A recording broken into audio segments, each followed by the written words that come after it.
Mais um corte do Inteligência Limitada. Não esqueça de deixar sua opinião nos comentários. Apostadores sempre se dão mal, influenciadores sempre se dão bem. Então nós temos que mostrar que isso é imoral, ressignificar, porque apesar de legal, é imoral. Porém, nessa atividade deles, nós temos crime contra a economia popular, temos afronta ao Código de Defesa do Consumidor. E não está tipificado isso, porque a reprimenda dessa legislação é minúscula. É minúscula perto do que eles ganham. Foi o caso. Qual é a multa que pagaríamos aqui? Então, eu toparia pagar uma multa. Agora, desmonetizar e não entregar a live, aí é um problema maior. Mas é o caso desse pessoal. Então, é imoral ao extremo. E sim, nós temos de conscientizar a população para que tenhamos um apelo da população, um apelo público forte em cima do Congresso Nacional, para que eles tenham vergonha de não proibir as apostas, a propaganda e a influência. O problema é deles. E eu disse para a Damares naquele dia, porque o Rico, se não me engano, também é humorista. E aí a Damares, você vai conseguir se virar, tal. Ele já tem um pé de meia muito bom. Tem essa parte que eu falei lá, ele já tem, todos eles já estão ricos. E aqueles que estão entregando pouquíssimo que tem? O pouco que tem, e além disso, desenvolvendo um vício dificílimo de você conter. Então, nós estamos, sinceramente, numa situação muito complicada, muito difícil, e precisamos, acima de tudo, reconhecer que nós já perdemos. A questão é, precisamos nos unir para minimizar ao máximo esses danos. E começa por aí, realmente. Banir por completo a possibilidade de propaganda e de influência. Eu vou rebater um argumento muito usado nos meus vídeos contra a aposta, que é: mas é legalizado. Então, é legalizado, mas é diferente de uma coisa ser ética e ser legalizado. Vou dar um exemplo aqui. Eu não maltrato animais, não é porque tem lei contra isso, porque eu sou uma pessoa boa. Eu não bato em velhinho, não é porque é proibido bater em velhinho. Eu não bato em velhinho porque é errado de se fazer. Não é porque é lei. Divulgar aposta é errado, todo mundo sabe que é errado, independente de estar legalizado. Então, assim, no Brasil, a escravidão já foi legalizada um dia. Então, se digamos que voltasse a lei agora, banisse a lei áurea, ia achar certo Virgínia vender escravo numa live, já que foi legalizado?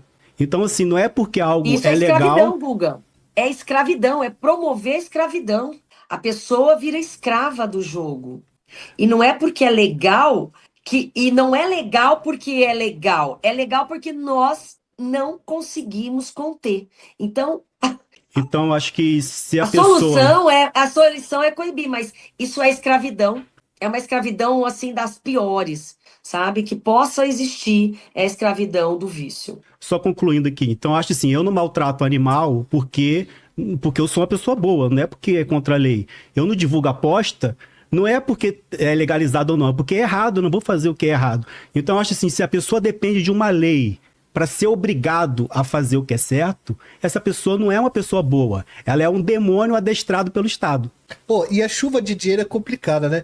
Esses dias atrás eu tava assistindo um vídeo de um youtuber, o Luigi, e ele tava falando sobre a guerra que a gente perdeu em relação à propaganda.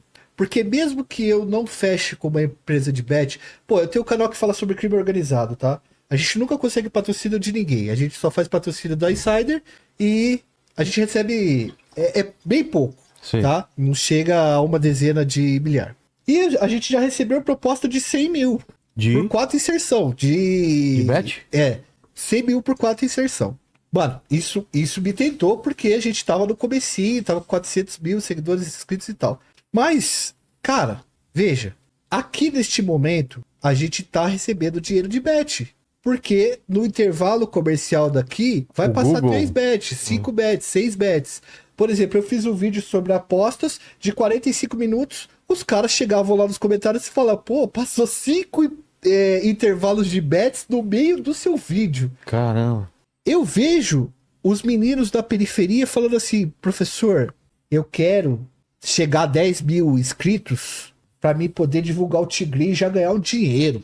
Então virou um modo de vida também o negócio, entendeu? Você não consegue escapar porque os caras vão fechando com muita grana, muito dinheiro. E, pô, cara, você tem um canal de TV da Rede Globo, por exemplo, que tá caindo dinheiro, desce dinheiro, desce dinheiro, desce dinheiro. Isso aí precisa legislar, porque a quantidade de grana que cai é muito difícil de você fazer com que uma pessoa não aceite. Você depende muito da resistência ética dela. E é difícil no Brasil você ter 20, 30 mil seguidores e você vê gente ganhando milhões e o cara te oferecer 100 mil e você não fechar, brother. É um exercício muito complicado de se fazer também, entendeu? Cara, negócio de Globo. O pessoal sempre fala, Globo. Não é só a Globo, né? Todas as emissoras divulgam a aposta. Por que vocês não cobram da Globo? Cara, a Globo é um CNPJ. Ela não tem um rosto. Então é muito mais difícil você cobrar a Globo do que você cobrar os influenciadores. A Globo é uma empresa privada, a SBT, a Record. Elas estão interessadas somente no lucro. Elas não estão nem aí se é ético, se é moral que elas estão anunciando. Aí eu faço a mesma coisa, a alusão ao cigarro. Até quando foi liberado publicidade de cigarro, até o último dia que foi liberado, a Globo, a SBT, Record, todas elas divulgavam cigarro. Só foi o governo proibir que no dia seguinte eles começaram a fazer campanha contra. Porque aí não estava mais entrando dinheiro, agora eu posso abrir a boca e falar que aquilo é uma merda. Eu acho assim que existe uma possibilidade de mudança real, assim. E até por isso que a gente tem que se posicionar, falar tanto. Porque se fosse um game perdido, não teria porque a gente tá aqui, né? Na lei, não sei, não cabe a mim, mas existe uma possibilidade de conscientização maior, sabe? Acho que muito do que falta é isso. A galera tá mais conscientizada sobre o assunto. Hoje, o Tigrinho e tudo mais tá muito bem inserido na cultura, entendeu? Muito bem inserido, tá muito vulgarizado, música, mesmo, banalizado. É musiquinha, é pessoa falando sobre, é uma coisinha legal, soltando a cara. Engraçadinho, né? Mas engraçadinho. Humor, né? Acho que precisa ter um certo... um questionamento, um segundo olhar ali sobre a parada, para que exista uma conscientização geral ali no inconsciente coletivo, para que menos pessoas entrem, entendeu? Agora, quanto à lei, assim, eu sei que é muito mais complexo e tudo mais, não cabe a gente também, então assim... Mas a parte do influenciador que se posiciona contra, falando sobre, denunciando e tudo mais, é mais de conscientizar o pessoal, sabe? Pessoal, tem vícios aí no mundo, tem gente que falou assim, mas e o álcool? Mas e outra coisa? Peraí. Depois vai conversar sobre isso. Por enquanto a pauta tá sendo aberta, porque também é um vício, pô. Existem outros vícios também, com certeza, mas nesse vício aqui a gente tá dando luz. Vamos aproveitar esse momento para dar o máximo de luz para que menos pessoas caiam aí, né? No erro. Pois é. Fala, Lene. Tem uma pergunta aqui do Luan Oliveira. Ele tá pedindo pra Soraya falar sobre a matéria do Jornal Oeste que cita que ela pediu 40 milhões para não convocar empresários. Vai processar eles ou vai fazer que nem a Virgínia? Comentário do Luan. Já estou processando via advocacia do Senado Federal, porque isso é em relação ao meu mandato. E é inaceitável esse tipo de calúnia e de difamação. Quais são os nomes? Quais são as pessoas? Quem foi que supostamente foi extorquido? Quem? Então, é grave demais. Se vocês forem acompanhar lá atrás, não, 2, 3 sessões atrás, eu falei pro senador Girão. Falei, fale todos os nomes. Porque lá, eu sei de onde veio o tiro. Como é o nome de quem perguntou? É o Luan. Luan, eu sei de onde veio esse tiro. Eu sei quem pagou. Eu sei quem fez. Eu sei. Só que eu não vou entrar numa situação de cometer de ficar nessa berlinda. Eu prefiro pedir que me provem. Então é grave demais o que eu estou passando e o que eu estou vivendo, e eu só estou aqui todos os dias e dando a minha cara a tapa, praticamente sozinha, não absolutamente, mas praticamente sozinha, porque eu tenho muita tranquilidade e muita consciência. Fui eu que pedi a CPI. Sou eu que estou ali enfrentando todos os dias essa situação. Então, são pessoas do meio político que estão envolvidas com bets, que têm parentes. E eu sei de onde veio esse tiro, porque no começo isso surgiu essa calúnia surgiu antes do final do ano, logo no começo, quando a CPI estava lotada de gente. E eu dei várias entrevistas, inclusive este senhor, que o pessoal diz que é lobista, mas é simplesmente um advogado e jornalista, simplesmente como todos os outros, que eu conheço em Brasília. E o mais interessante é que quando eu descrevi toda a cena, inclusive esse senhor, o que eu sabia, que ele deu uma entrevista, o mais interessante é que quando saiu na imprensa, mais especificamente na Veja, não saiu inteira a entrevista. E quando eu fui procurá-lo, porque eu falei, olha, que situação é essa? Porque a gente tem que procurar quando vê um burburinho, um ruído. E eu fui perguntar para ele me contou, aconteceu assim, assim, assim. E ele gravou uma entrevista que ele deu para a Veja. E a entrevista não foi publicada nessa íntegra, quando ele citou assessor de senador. Então eu sei de onde veio o tiro, eu sei de onde estão vindo todos esses tiros, e é complicado demais quando amigos, influencers, parentes, donos de jogos online, e principalmente quando a gente tem notícia de que, no começo, poderosos da política receberam valores de influenciadores. Eu estou falando tudo assim porque eu não posso, neste momento, externar. Na minha opinião, temos que ter, sim, uma investigação sobre isso. E logo que essa falácia saiu, isso em dezembro do ano passado, novembro, dezembro, eu mesma enviei para o doutor Andrei Rodrigues, que é o diretor-geral da Polícia Federal, e disse para ele, por favor, me convoque, eu quero ser ouvida, além de tudo, eu quero uma acariação. Com este dono de bet, que diz ter sido extorquido, que ele sumiu para sempre. Sumiu. E na revista Oeste aí, que eu saiba, não tá o nome, porque eu não li, porque eu não vou ficar lendo, eu só mandei para advocacia, porque eu não vou ficar me envenenando com esse tiroteio em cima de mim, e já tô, com o lombo grosso, tá? Tô escaldada. Então, assim, você dê uma olhada, eu quero saber quem é o influencer, e também que eu estou à disposição, inclusive, da CPI. Se vocês forem ver lá atrás, eu entro em debate pesado com colegas que sumiram e nunca mais deram quórum, mas não saem da cadeira. Enfim, eu até quero parar por aqui sobre esse assunto. Como eu tenho dito, eu não quero amanhecer com a boca cheia de formiga. Então, eu estou absolutamente à disposição. É muito fácil. Eu fico até feliz porque pagam, né, para me atacar, e eu não tenho absolutamente nenhuma responsabilidade sobre absolutamente nada. Quem tem são eles, e quem deve ter medo são eles. Polícia Federal está ao meu lado, não há inquérito. Se houver, eu até faço questão que seja aberto, porque eu desejo, mas desejo ardentemente, olhar para a cara destes políticos, dessas pessoas, e dessa possível pessoa extorquida, que eu não sei quem é. Eu imagino quem seja, tanto que eu pedi a reconvocação. Eu imagino quem seja. Mas, enfim, aguardemos.